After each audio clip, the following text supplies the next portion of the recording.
Sean todos ustedes bienvenidos a este panel para analizar cómo se encuentra Quito y hacia dónde se proyecta desde una perspectiva sostenible.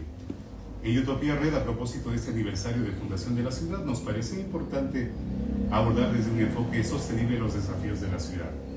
Para ello tenemos a invitados conocedores del tema que desde una perspectiva de triple impacto, económica, social y ambiental, nos compartirán sus visiones para hacer de Quito una capital más sostenible. Nos acompañan hoy, a mi derecha está Cristina Gómez Jurado, ella es arquitecta con maestría en gestión urbana para el desarrollo, cuenta con experiencia en desarrollo de políticas de desarrollo urbano, planificación, legislación y normativa urbana en el gobierno nacional y en el municipio de Quito. Actualmente es coordinadora del área de desarrollo sostenible y ciudades de FARO.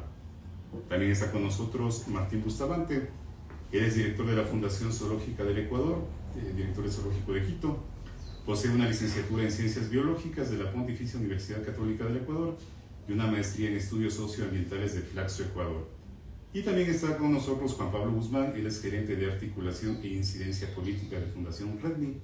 Juan Pablo cuenta con un BA en Relaciones Internacionales y Ciencias Políticas por la Universidad San Francisco y una maestría de Investigación en Política Comparada por Flaxo, Ecuador, entre otras titulaciones académicas. Así es que bienvenidos a nuestros invitados con quienes conversaremos sobre estas tres ópticas del Quito sostenible, lo ambiental, lo económico y social. Y en ese orden quisiera comenzar con Martín. Martín, cuando decimos Quito sostenible, ¿cómo está este momento Quito? Quizás estos incendios que se produjeron en septiembre como que reavivaron de alguna forma ese regresar a ver a un Quito verde. Gracias, Martín. Bueno, gracias por la invitación, es un gusto estar aquí compartiendo con Cristina y con Juan Pablo. Esto de pensar a una ciudad, la fecha nos viene bien, ¿no? A ver, creo que es importante si partir de un hecho como el de septiembre, quizás para llamarnos la atención de cuán poco conectados estamos con la ciudad. Suceden periódicamente catástrofes que nos llaman la atención respecto a lo nuestro, ¿cierto? Nos ligan, nos generan un aterrizaje. Y entonces a partir de septiembre nos preocupamos de los bosques. O de la biodiversidad, o a partir de la sequía y los apagones nos preocupamos de la electricidad. Creo que... O de la escasez de agua también, que ha pasado en algunos barrios. Sí. Eso nos activa. Y entonces ahí un poco como que nos surge la conciencia, pero mientras no nos incomoda muy fuertemente o mientras no nos interpela, creo que nos distanciamos. Me parece que es importante abordar la sostenibilidad desde algo justamente más sostenible, que no dependamos de estos picos altos. Quito se llenó de eucalipto básicamente porque necesitábamos combustible y material para construcción. Desde hace casi un siglo dejamos de utilizar ese eucalipto y ese material combustible se fue acumulando. El Parque Metropolitano Guandumetagua, por ejemplo, no tiene una cosecha de madera desde hace mucho tiempo, es decir, el potencial de fuego se viene acumulando, ¿no es cierto? Entonces, bueno, hay que pensar qué se hizo, para qué se trajo ese eucalipto y qué es lo que se hace hoy. Pero también ese eucalipto a quién reemplazó, ¿no es cierto? Yo señalo siempre un dato que menciona el profesor Carlos Ruales de la Universidad de San Francisco. Son más de 1000 especies de plantas nativas en Quito. ¿Cuántas de esas conocemos o cuántas de esas hacen parte de nuestros jardines, de nuestros parques, de nuestros parterres, ¿no es cierto? Entonces, a veces se nos desliga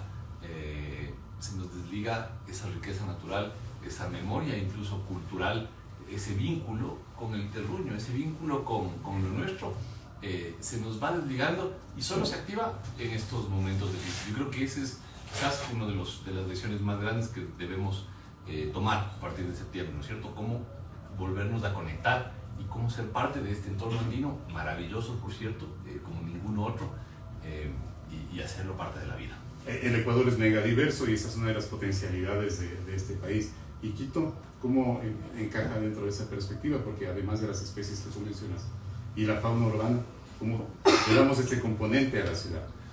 Bueno, en realidad Quito está privilegiado por un montón de cosas, ¿no?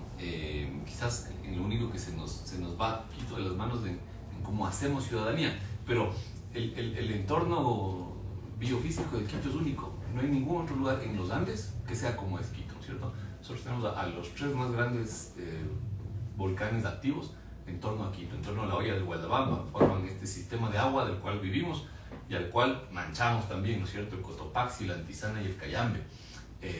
Por eso nuestras quebradas son tan violentas, son tan hondas, ¿no? No sucede eso en Latacunga, no sucede eso en Ibarra, no sucede eso en Cuenca. Y así con esa misma violencia que se formó ese entorno, a veces terminamos tratando nosotros a este paisaje. Así es como manchamos y como ensuciamos. Uno siempre habla de Cuenca, ¿no? Lo linda que son las quebradas, los ríos y cómo están ligados a la vida de la gente. Aquí no, aquí nos distanciamos de una manera violenta también, ensuciándolas, contaminándolas y excluyéndolas de nuestra memoria y nuestra vida. Con este primer, vistazo de lo que nos ha planteado Martín, Cristina, desde lo ambiental y en esta perspectiva de Quito sostenible, lo económico, ¿cómo de alguna forma también se puede analizar en este momento? Hay datos, ¿no? Por supuesto, Quito es una de las ciudades con elevado nivel de desempleo, informalidad, pero de alguna forma en esta perspectiva de triple impacto, que es lo que estamos conversando ahora, ¿cómo lo puedes analizar este momento? Bueno, yo quisiera, empezar esta reflexión un poco desde la inequidad. O sea, recursos hay, ingresos hay, fuentes de empleo hay, pero la pregunta es, riqueza hay, pero la pregunta es cómo se está distribuyendo. Entonces, los datos indican que del 2022 al 2023, por ejemplo, ha disminuido la pobreza. También ha disminuido la pobreza si es que la comparamos incluso con datos de prepandemia. Sin embargo, la pregunta ahí es cómo se está distribuyendo. Entonces todavía persisten, por ejemplo, datos de pobreza que se concentran en mujeres, que se concentran en poblaciones indígenas, que se concentran en las periferias y que se concentran en las zonas rurales. Entonces eso sí nos obliga a reflexionar quiénes están siendo más afectados por las crisis, quiénes están siendo, quiénes tienen menos oportunidades para sostener una vida digna, tener unas posibilidades de alcanzar una vida digna y sostener esta vida digna. Entonces hay datos que, por ejemplo, nos dicen que si dividimos a la población en deciles, el decil que más gana casi 22%, tiene ingresos de 22 veces el decil primero, el inferior.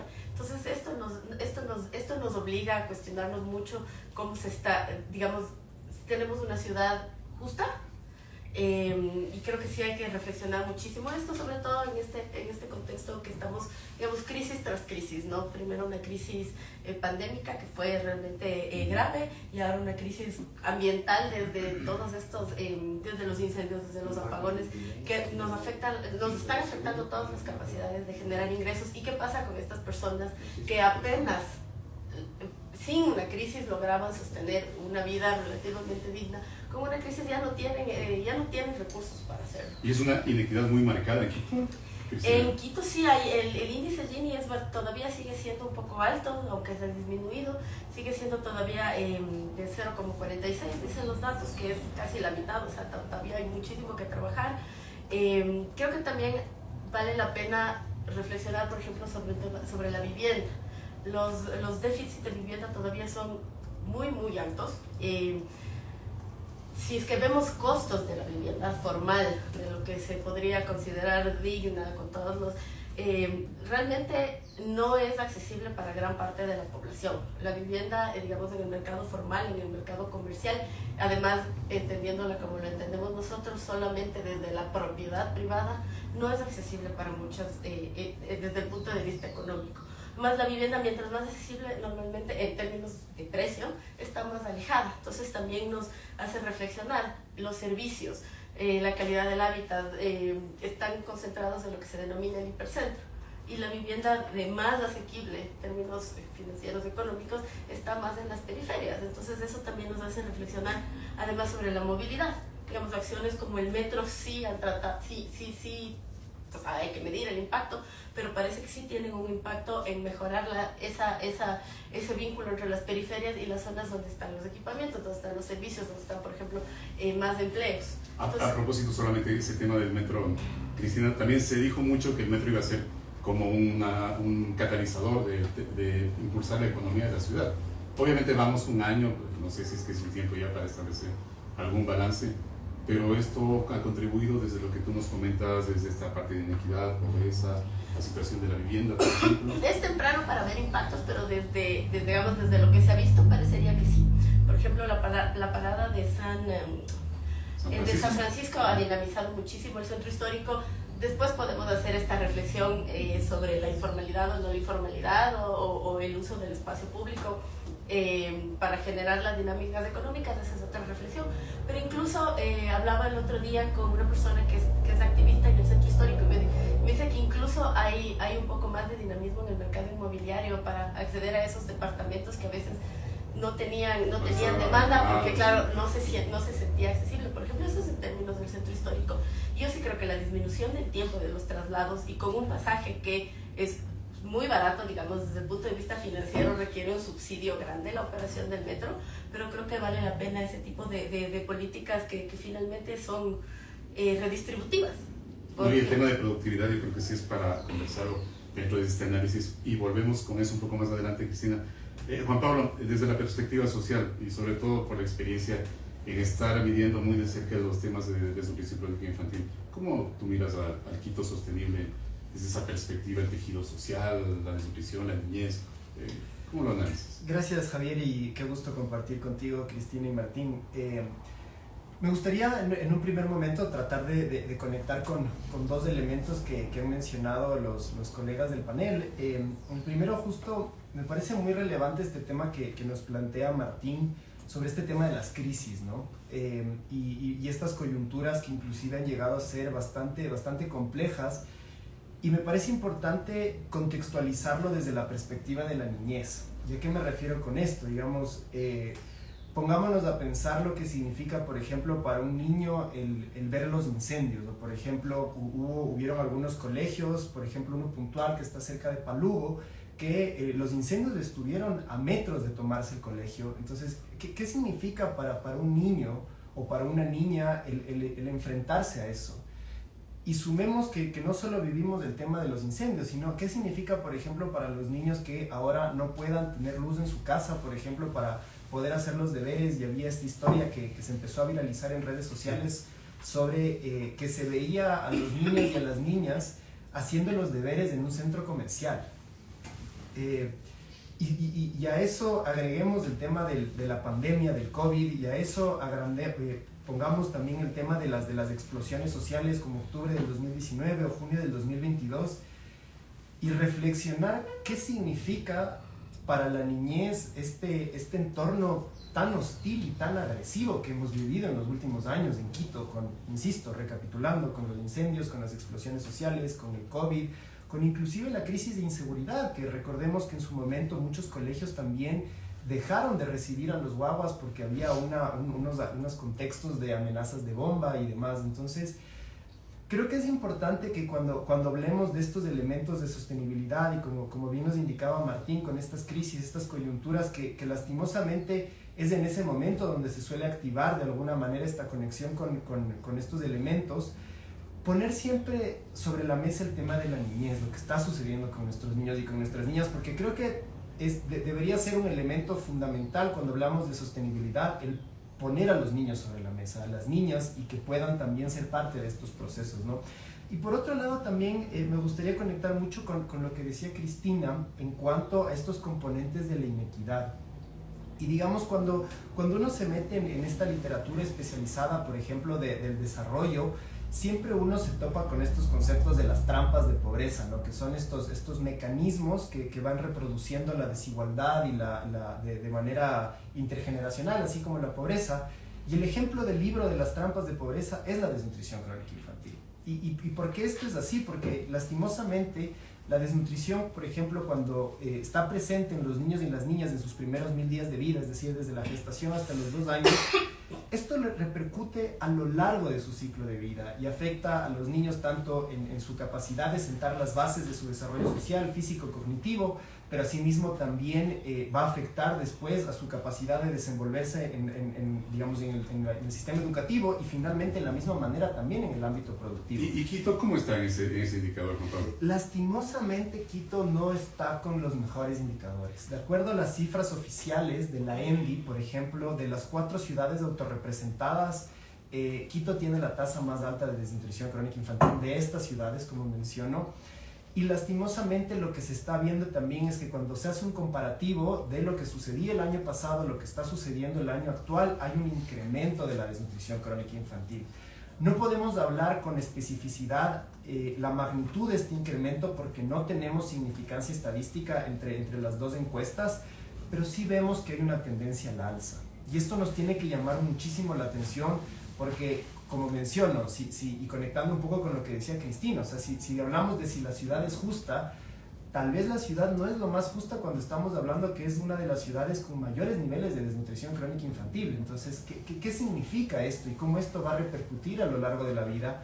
Entonces sí creo que vale la pena hacer un llamado de atención porque lastimosamente la cifra en el caso de Quito está yendo al alza, podemos hablar de una tendencia al alza.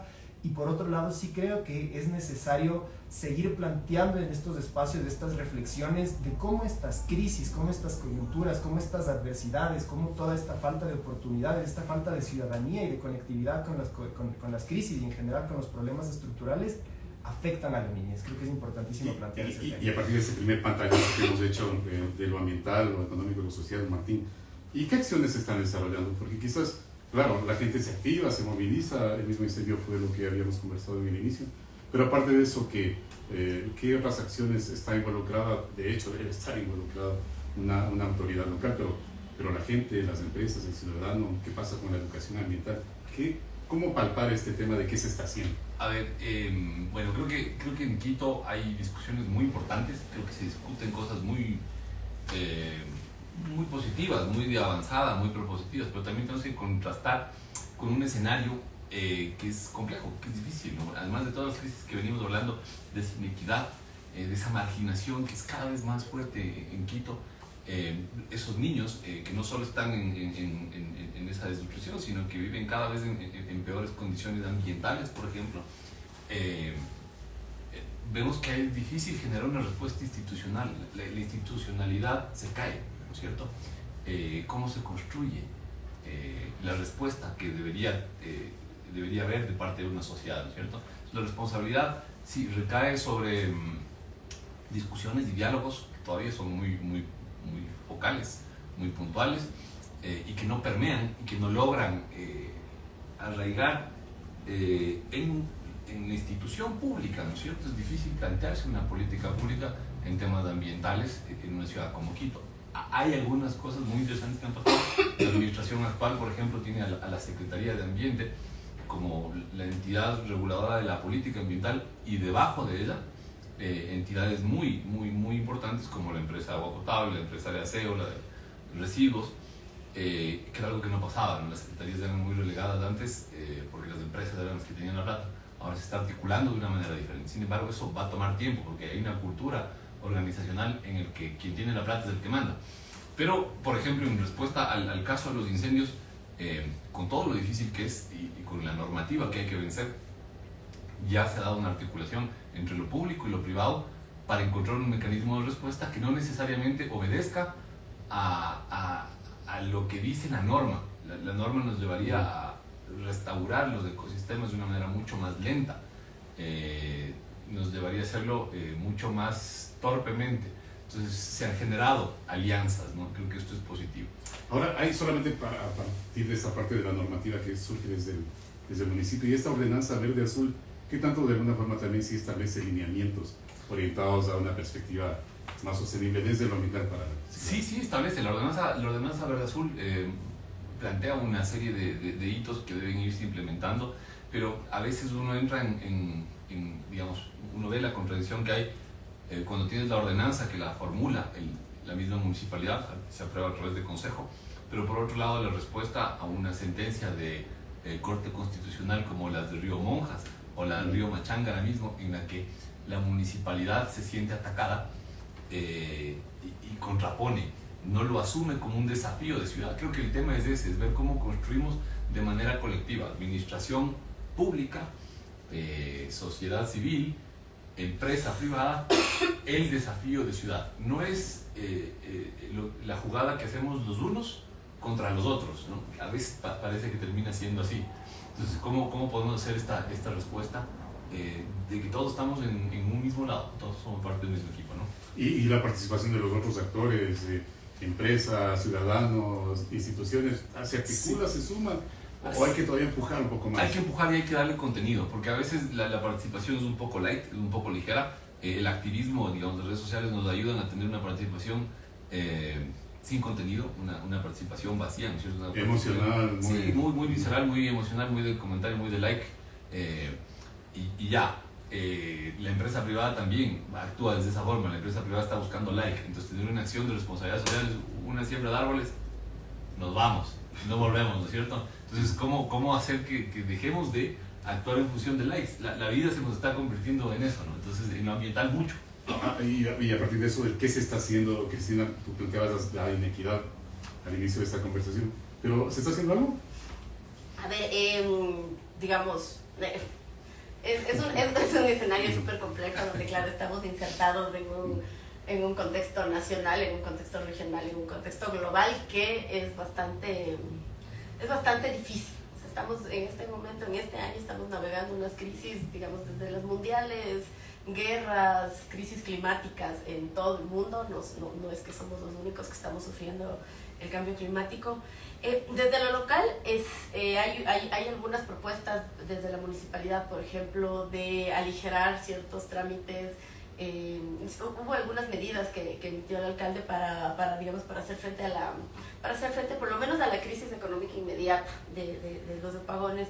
Por ejemplo, se redujeron los costos del impuesto a la patente, se están facilitando algunos procedimientos para permisos de operación de algunas entidades, de algunos comercios, etcétera. Entonces, me parece que por la tramitología, está siendo flexible. Sí, me parece que estas acciones pueden ser efectivas, pero creo, o sea, desde Faro creemos en la participación, en la transparencia, en la incidencia, pero sobre todo desde la evidencia.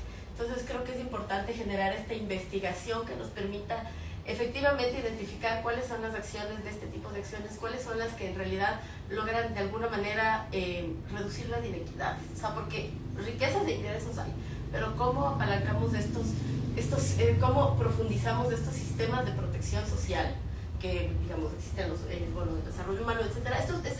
Creo que hay que emplear, creo que es necesario evidenciar cuáles son las acciones que amplían la protección social para las familias más vulnerables, para las personas más vulnerables.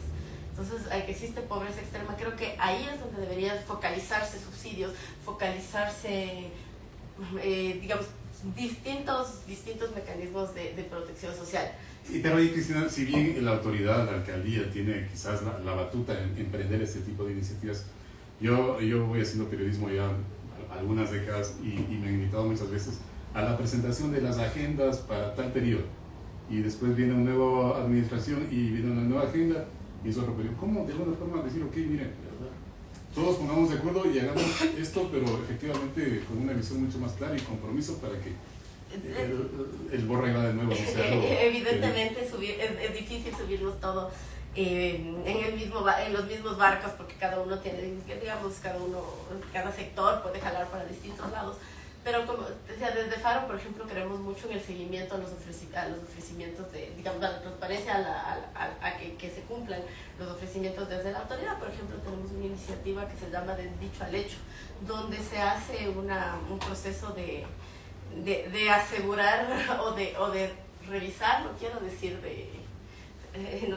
alguna otra palabra como debeduría, en donde se revisa, por ejemplo, y se pone en conocimiento de todos el cumplimiento de los planes de campaña de las autoridades electas. Entonces, digamos, esa es una forma desde la sociedad civil de exigir ciertos, porque los planes se pueden poner maravillas, y normalmente se ponen maravillas. Pero, por ejemplo, ya se hizo eso para Quito en este primer año de gestión del alcalde, donde además buscamos dar voz a las juventudes, sobre todo, como, digamos, desde esta lógica de la sostenibilidad. Quienes van a estar más tiempo son los jóvenes. Entonces, ¿cuáles son las preocupaciones de los jóvenes? Y se hizo seguimiento a cuáles han sido los cumplimientos y no de los planes del plan de gobierno del alcalde actual. Entonces, por ejemplo, en dos temas, que es seguridad y movilidad, que son temas que también son movilizadores, claro, de las juventudes sobre todo. Y la seguridad y la movilidad siguen siendo también elementos claves para esa perspectiva de proyección económica. Juan Pablo, quiero contigo como hacer una especie de pregunta bisagra para ya ir viendo y qué vamos a hacer, qué propuestas podemos tener para darle más sostenibilidad a eso. Te pregunto, ¿qué se está haciendo a partir de lo que tú nos comentabas, partiendo de la situación de los niños, a hacerlo algo más propositivo? ¿Cómo darle un poco ese impulso a este Quito sostenible desde una perspectiva propositiva? Yo trato de ser optimista y ventajosamente cuando hablamos de lo social y ponemos puntualmente el foco en la desnutrición crónica infantil, tenemos una ventaja, y es que, dicho de la manera más coloquial, nadie en su sano juicio va a estar a favor que los niños estén desnutridos. Y eso creo que es un capital político muy interesante. ¿Y por qué lo digo? Y conecto esto un poco con lo que justo nos decía el Martín hace un momento. Ni de derecha ni de izquierda, dices tú. O sea, la importancia de trabajar primero sobre la base de evidencia. Creo que eso es importantísimo. Y ventajosamente el Ecuador a día de hoy en lo concerniente a desnutrición crónica infantil tiene una política pública basada en evidencia que ha sido sostenida por 3 gobiernos. Arrancamos este proceso en el 2020 y a día de hoy vemos ya unos resultados positivos donde hay una tendencia en la baja. Y esto no solo se explica por la sostenibilidad de la política durante ya 3 gobiernos, sino por la activación de la sociedad. Y creo que en esto hay que ser muy enfáticos, porque la sociedad civil sí tiene que asumir ese rol protagónico también, en tener esta capacidad de marcarle a la clase política cuáles son esos elementos sobre los cuales tenemos que trabajar de manera estructural. En la sociedad civil tenemos la ventaja, para algunos puede ser tal vez una desventaja, de que trascendemos los periodos gubernamentales. Nosotros no estamos supeditados a un periodo de 4 años y por tanto somos nosotras quienes estamos en la sociedad civil, quienes tenemos esa competencia de poder articular a los distintos sectores para trabajar sobre la base de evidencia en estos fenómenos estructurales. Entonces, creo que en ese sentido es positivo que a día de hoy, en el caso ecuatoriano y en el caso de Quito, hay una movilización frente a la desnutrición crónica infantil. Vemos a muchísimas organizaciones de la sociedad civil que están trabajando en esta temática, hay muchísimas empresas que están vinculadas. El mismo hecho, por ejemplo, que a día de hoy estemos en un medio de comunicación discutiendo sobre desnutrición crónica infantil, pone en evidencia de que hay también esta preocupación de parte de los medios de comunicación. La academia está trabajando muchísimo en muchas universidades locales. Entonces, en ese sentido, creo que hay una movilización y eso es positivo, digamos, desde la perspectiva de la sociedad. Y solo quiero comentar un elemento también importantísimo desde la perspectiva de cambio de comportamientos y conectando con lo que nos comentaba Cristina. Si analizamos, por ejemplo, y esto obviamente es desde la perspectiva global, pero estamos a puertas de un proceso político en el 2025, y ventajosamente hemos visto que, por ejemplo, en lo concerniente a la desnutrición crónica infantil, el 75% de los planes de gobierno que están puestos en el Consejo Nacional Electoral reconocen la problemática y proponen temas al respecto. Ya se incrustó, digamos, en la agenda. Y eso es gracias justo al esfuerzo de la sociedad civil. Entonces creo que sí hay un trabajo en este sentido de movilización. Ya hablamos de este tema, ya lo discutimos, vemos vallas, vemos comunicación, vemos publicidad, equipos de fútbol se conectaron. Entonces, en ese sentido yo creo que se está trabajando bastante, y desde la perspectiva pública, local, también hace no muchos meses se lanzó una política vinculada también al fomento del desarrollo infantil temprano por parte del municipio, de la primera infancia. Entonces todavía es muy temprano para poder evaluar, digamos, en qué medidas se ha logrado implementar. No creo que son ni 6 meses a partir de esto. Pero insisto, creo que en ese sentido hay una dinámica positiva de que de alguna manera la sociedad ecuatoriana y la sociedad quiteña también de alguna manera ha logrado volver los ojos hacia la niñez, y eso lo podemos ver tanto desde la movilización de la sociedad en este sentido de la política pública, como asimismo también la definición por parte de la alcaldía de esta política, ¿no? Y si ya pensamos un poquito sobre aquello que se puede hacer, ventajosamente cuando hablamos de desnutrición hay mucho por hacer, desde lo privado, desde lo público, desde la misma sociedad civil, ¿no? Entonces, pensando tal vez como algunos elementos rápidos para proponerlos, desde la perspectiva municipal, algo sobre lo cual tenemos que trabajar es sobre la institucionalización de los mecanismos de coordinación que permiten priorizar a la desnutrición crónica infantil, por ejemplo, con la realización de ordenanzas.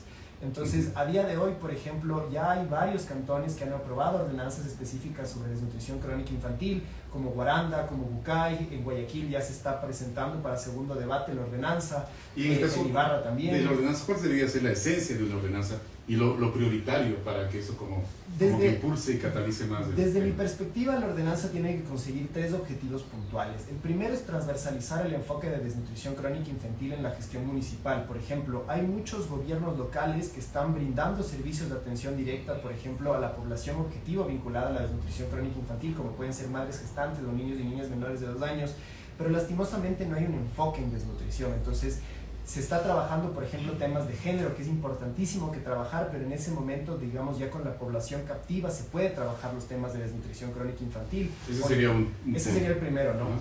El segundo también que es importantísimo es el de institucionalizar, insisto, estos mecanismos de coordinación. Dentro de la política pública hay, porque naturalmente hay un elemento conceptual importantísimo detrás de la DCI, que es que tiene una naturaleza multicausal, es decir, son muchas las variables las que explican este fenómeno y por tanto su abordaje tiene que ser multisectorial. Entonces, no es solo un ministerio o un sector, tienen que ser varios ministerios, varios sectores, varias secretarías. Entonces, sí se requiere una alineación más precisa entre la política pública local con la política pública nacional desde este enfoque de articulación a través de mesas de trabajo y mesas técnicas. ¿Y el tercero? Y el tercero es la parte presupuestaria. Que eso es fundamental. Entonces, por ejemplo, solo cierro con esto. Las leyes actuales del COTAD establece que, por ejemplo, el 10% de los presupuestos de los gobiernos subnacionales debe ser destinado a los grupos prioritarios, y dentro de esto ya hay un esquema sobre el cual podemos trabajar, pero es importantísimo que desde los gobiernos locales se generen aquellos proyectos y aquellas inversiones en los elementos sensibles vinculados a la primera infancia para las poblaciones en condición de vulnerabilidad. Entonces sí, importantísimo que, por ejemplo, hagamos eventos culturales y que se puedan tener artistas para dinamizar a la sociedad y movilizar en general a la ciudadanía, pero si, por ejemplo, no tenemos agua en algunos sectores, que es un elemento fundamental y clave para la niñez, para el bienestar y para la calidad de vida, pero priorizamos los recursos hacia tal vez de eventos artísticos, no sé exactamente dónde están las prioridades, y eso tiene que estar regulado también a través de este tipo de instrumentos como las ordenanzas, y podemos seguir conversando al respecto. El tiempo lamentablemente a veces nos juega malas pasadas, pero aquí en esta perspectiva del Quito sostenible y lo propositivo, más ordenanzas, más cooperación, más educación ambiental, el mundo debate mucho que hay recursos para impulsar todo esto. ¿Qué perspectiva tienes tú? A ver, quizás es importante aprovechar de un momento especial en lo global. La crisis ambiental ya ocupa la escena y eso se ve en cuánto dinero hay para cooperación internacional. Ecuador ahora mismo tiene una gran cantidad como nunca y cada año es más siempre, ¿no? En las crisis hay oportunidades como esta. Sí, y entonces habría que ver un poco cómo aprovechar eso.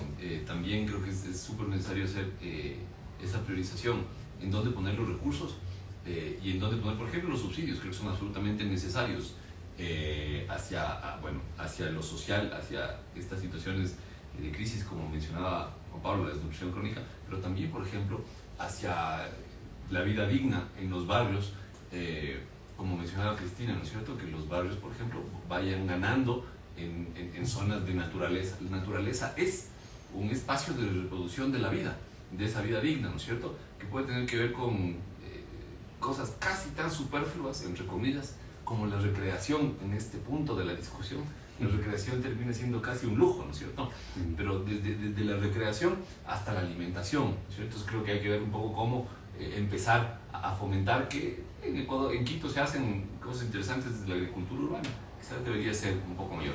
Pero también creo que hay que hacerle preguntas a ciertos sectores que nunca les hemos hecho. El otro día conversaba con alguien ligado al sector automotriz y digo, bueno, ¿cuántas veces se sentaron con un alcalde o cuántas veces un alcalde le sentó al sector automotriz a decirles este es el pasivo que se genera en la ciudad, económico, ambiental, de tiempo, por que la importación de vehículos está generando un negocio bastante rentable, ¿no es cierto? La ciudad está subsidiando el enriquecimiento del sector automotriz, ¿no es cierto? ¿Cómo interpelamos de eso? El automóvil culturalmente para nosotros es casi sagrado, pero ¿cómo interpelamos o cómo le decimos a nuestra sociedad quizás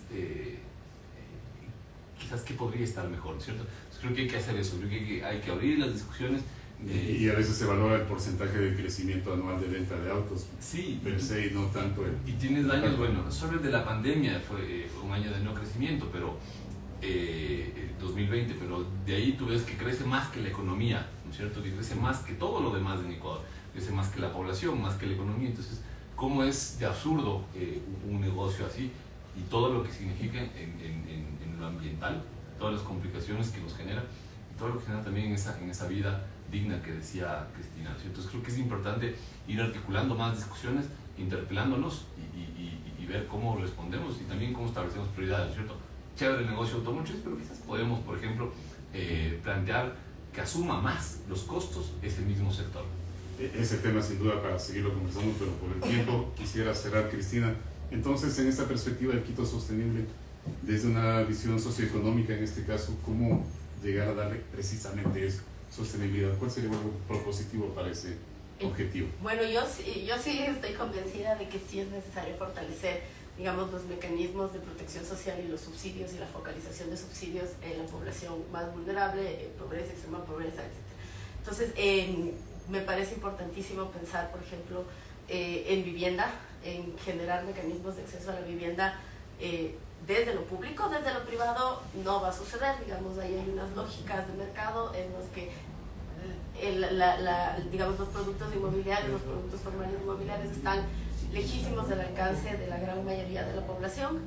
Digamos, eso es palpable y eso se traduce en inequidad, eso se traduce, por ejemplo, en los asentamientos informales que se formalizan con el tiempo, pero que no alcanzan, digamos, que tarda mucho en que un municipio logre regularizarlos y generar las condiciones de vida dignas, los accesos, el transporte público, el agua, etc. Entonces, y hay un periodo de tiempo durante todos estos asentamientos informales tienen una calidad de vida, digamos, una calidad del hábitat muy deficitaria, por ejemplo. Y eso además se traduce en temas ambientales, en consumo de suelo de protección, en ocupación de quebradas, en expansión de la mancha urbana hacia las zonas rurales, por ejemplo, que entonces ahí volvemos a, digamos, todos estos factores lo que hacen es profundizar la crisis finalmente climática que ya estamos viviendo. Entonces yo sí creo que es necesario pensar mucho en la vivienda, mucho en el hábitat, en la ocupación del territorio, porque esto nos impacta, digamos, en la gestión de riesgos y creo que, bueno, y como digo, desde la sociedad civil lo que nos corresponde es generar evidencia, incidir con evidencia, hacer seguimiento, digamos, de las políticas públicas. Por ejemplo, eso creo que también es importantísimo y, digamos, no nos podemos olvidar del rol desde la sociedad civil, porque, claro, obviamente es mucho pedirle a la autoridad, sí, pero también es cuál es nuestra corresponsabilidad y también pensar en la corresponsabilidad del sector privado. Por ejemplo, el ejemplo que pone Martín es súper valioso. Entonces, tal vez, digamos, más tasas impositivas podría pensar para que apalanquen más el costo de la contaminación que genera cierta industria que pueda beneficiar al transporte público, por ejemplo. Se habla mucho también de las ciudades de 15 minutos para ser sostenibles. ¿Quito es posible hacer eso? Es muy posible si es que pensamos en el hipercentro. Digamos, también hay inequidades territoriales, ¿no? O sea, también hay inequidades territoriales, hay sectores donde tenemos todo y parecemos suizas, siempre hago ese chiste.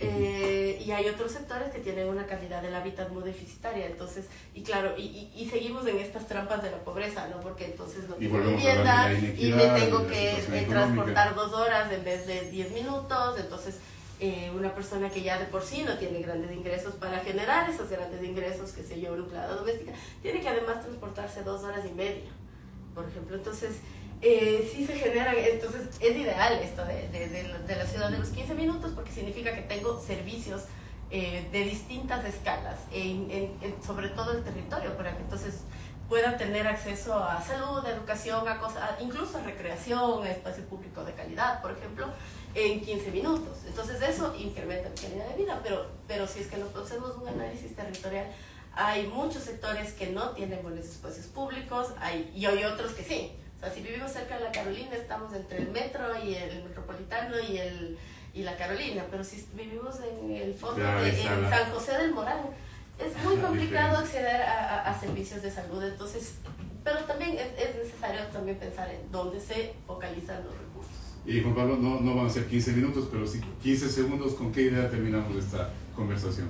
Yo me quedo con la idea de la necesidad de seguir ampliando los espacios de diálogos para colectivamente proponer esas soluciones. Creo que si algo nos ha demostrado los últimos años y los últimos avances, digamos, tecnológicos que han quebrado paradigmas, han sido gracias al trabajo cooperativo, al trabajo articulado, democrático, inclusive, incluyente, donde la sociedad se pone en su conjunto de acuerdo sobre los temas que tiene que trabajar. Entonces creo que es importante seguir trabajando en eso. La desnutrición a día de hoy es un ejemplo y creo que tenemos que seguir ampliando esos espacios para trabajar de la mano. Creo que hay una máxima de que juntos, juntas somos más fuertes y ese es el camino que tenemos que trabajar. Martín, 15 segundos para un mensaje final.